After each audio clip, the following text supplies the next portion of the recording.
Not Friday, but it is time for Bontis on Business right now. And Nick, you're here to talk about the Facebook facial recognition software today. It's controversial, but before we get to that, how does it work?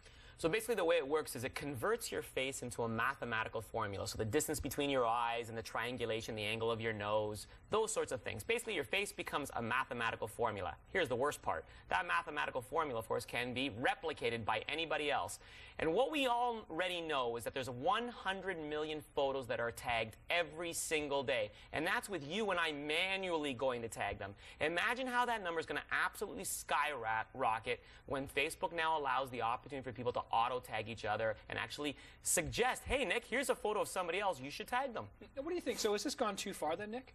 You know, George Orwell 1984 is nothing compared to Mark Zuckerberg 2011. This is unbelievable. I can't even believe that they were even thinking of launching this, and it's actually going to be coming out in the next couple of weeks. I actually went to Facebook today earlier just to see if it was on my privacy settings, and it is, but it's grayed out. So what that tells me is, yes, that absolutely, just like Taz said a few minutes ago, it will be coming out in the next couple of weeks. If you are a Facebook user, the first thing you got to do is make sure that you disable it on your privacy settings. I'm definitely going to get in and change that for sure, and I know you will too. But so with all the controversy and with all the uproar about it, why would Facebook actually do this? So, of course, what they want to do is digitize every document known to man. The same question is posed to Google. I mean, why would Google want to take a photo of every single street and every single house on the planet? Because they want to have an asset that nobody else has, and that's what Facebook will have.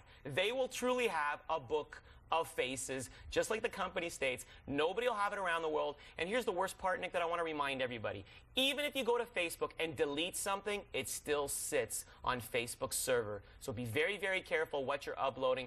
Assume it's going to be there forever. All right, that is a very, very good point. Nick, we have a little bit of time left. We want to talk a bit about Ford's new strategy moving towards Asia and Africa.